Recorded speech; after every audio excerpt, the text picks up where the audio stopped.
I just recently finished this book, Eruption. So this is published in 2021, and it's by Brad Tolinsky and Chris Gill. It compiles a lot of interviews with Ed over the years from the guitar magazines that he was in, and it combines that with some interviews with other people that were around him. I got it Christmas of 2021, a year after Ed's passing, and I just recently finished it. My wife had asked me, because you see it lying around, she's like, why did it take you so long to read this particular book? Because I've read others, and I couldn't put them down. I read Lynn John's book, Sound Man, really good book. Keith Richards' book, Life, which is really long. Flew through that. Why did it take me so long to read this one? So it got me thinking. And she asked me that before I finished it, and I made a goal. I wanted to finish it this year, this summer, and I finished it a couple weeks ago. And I've been thinking about the book. Why did it take me so long?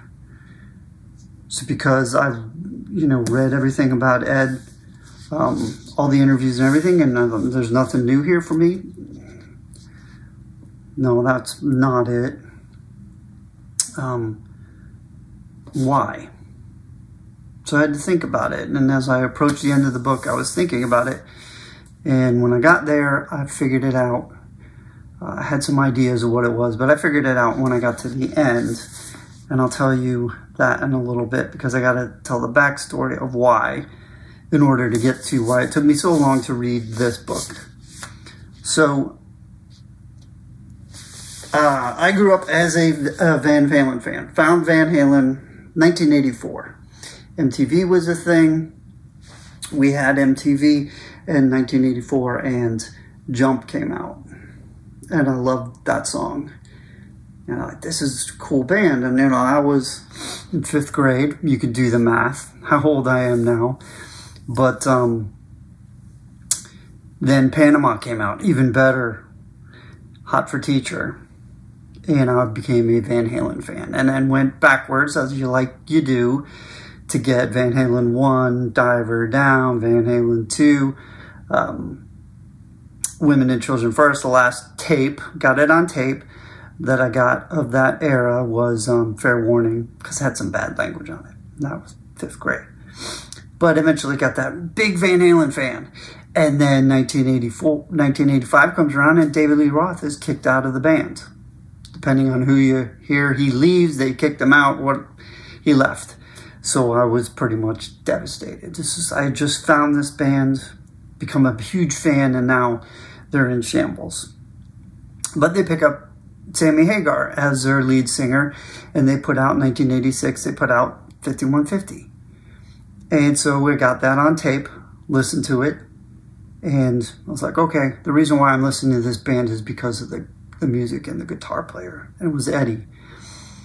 And around that time, another kid in the neighborhood had gotten a guitar.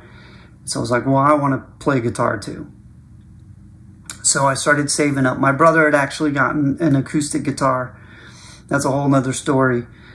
He took a couple lessons, stopped playing it. I picked it up, and I wanted to learn. I wanted to be Eddie Van Halen.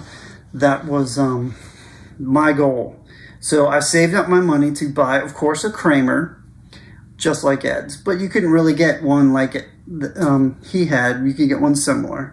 But I didn't have enough money to get a full single pickup Floyd Rose Kramer. So the first one I got was called an Aerostar. It was a Strat copy, but it had the Kramer headstock on it. And then started to get the books and started to learn. I learned how to play tab, got all the books, started getting all the books, any magazine that came out, Van Halen 1, that one, I would consume and try and learn how to play, and just huge, I was a huge fan.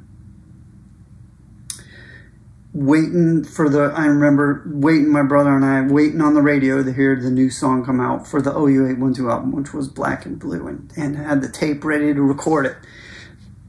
huge fan. And he inspired me to learn how to play guitar.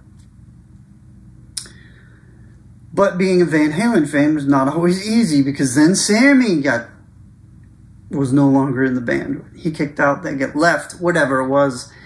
And, you're like, well, I'm still sticking with them. And then Gary Cherone became the singer. And I was a huge Extreme fan, huge Nuno fan. So I was like, cool. Van Halen 3 came out, and it was, disappointing to most Van Halen fans, because it was pretty experimental. Ed was taking his journey. But stuck with him, but then that didn't last. And then it wasn't easy. He gets cancer. Unfortunately, his marriage ends. They go on tour, reunite with Dave, or before that, reunited with Dave. Then that fell apart after MTV Music Awards. If you're a Van Halen fan, you know all of this lore. Then he reunites with Sammy. They go out on tour, and some pretty bad things happen there. It was hard to be a fan, but it's still there, still a fan. And then we had no music for a long time, and everything you read about him, he was always making music. He was always in 5150 Studios, so you know that there's music. I knew that there was music out there waiting. A Different Kind of Truth comes out, and it kind of satisfies that. They go out on tour, and he gets a tour with his son Wolfgang, and he beats cancer, and he gets clean, and all of his demons, it seems, he's conquered them, healthy. And then he ends up, getting sick, the cancer comes back, treatment, and then 2020 rolls around, and he passes away. And realize that, heroes are heroes. My hero, he's a human being too. And this book is it's a good book, and it really looks at the human aspect of it. And as a book, it's not like a total fanboy book, but it's not a hit piece either. I think it's a realistic. It doesn't go into super detail, but it's really realistic about who he was as a musician, a little bit about who he was as a man and a person, and then how much he impacted music. He talks about the guitars, some of the oddities of his guitars in here, which is really kind of cool to read. And there's some things that were in here that I didn't know, that I hadn't read before. So, really good book. And as I got through it and was approaching the end, and I get to that last chapter, which is one of the reasons why it's so hard, is because they're going to go back on tour. Mike Anthony, he's repaired the relationships with Sammy. Looks like Mike Anthony. Of course, they've been touring with Dave. And they're going to go back on tour, and it's going to be everybody together. And then it doesn't happen. And he ends up passing away, and it's actually very close. In October, it's close to the anniversary of his death here. So why didn't I finish it? And that's a complex question, and a complex answer to that question, because I really started to think about it. Here's a man. He was a hero. I never met him. Don't know him. I've been in the same room with him, if you could call a concert arena a room. So maybe I got as close as 100 yards away from him when he played. I saw him on the For Unlawful Carnal Knowledge tour, and again on the Balance tour. So both times with Sammy, and they were great. He was great. Just great experience to get to see him live. I never saw him live with Dave. Never saw him live with Gary. But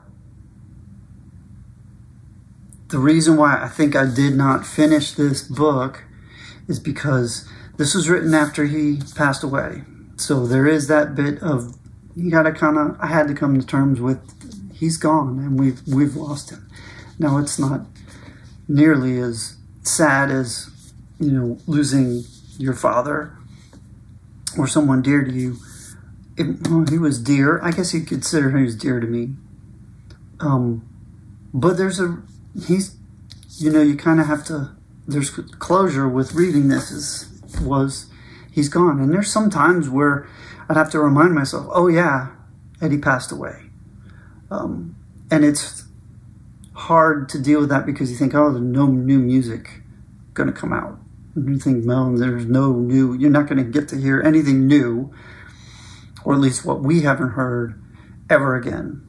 It looks like Alex has released a couple of things with his book coming up, which is cool. Will we get a full-blown, like, Van Halen album? I don't know. That's up to Alex and Wolfgang. And they're dealing with their grief as well. So we're resigned to say if it comes out, it would be great. But I think you have to come to terms with it might not ever. And what we have is what we have from him. So I think that's why I didn't want to finish the book, because it meant it's over. There is no more Van Halen. There's going to be no reunions, and I don't think you can replace him. And reading this book, you know that you cannot replace him. I mean, as great a player that Wolf is, he's not his dad. He doesn't, and he shouldn't try to aspire to be either, though. You know, be his own musician. So we lost him, and there's no more Van Halen. You know, for a time there's always a hope, oh, they'll get back together and it'll be something new. And they did. You could kind of say, okay, cool, we're going to get some more. But that's gone. It's not going to happen. So that's why I think it was so hard to finish this book. Because he had to deal with that. And I imagine that there are a lot of Van Halen fans out there that might be feeling the same. That's why I'm posting this. It's just kind of the deal with the loss. Someone that had a big impact on you, even though you never met him. But the cool thing is you have the music, and we can try and learn how to play the songs. And I've kind of gone back and I've listened to their albums and their music with a new appreciation. And reading this, you'll get a new appreciation for the music, and it'll become well, hopefully it's new, and you start hearing things like Van Halen 3. I rarely go back to listen to that. I went back and listened again because from reading this, you know, he was really experimenting. He was really stretching the boundaries. If you go back and you listen, the musicianship on that thing is just amazing. The guitar is really good. So I highly recommend reading this book if you haven't. There's a new one coming out called Tone Chaser. I'll probably get that. Ask for it for Christmas. But I just want to get my thoughts out there and kind of put it out for other people to hopefully, you know, this, I don't know, it's informative or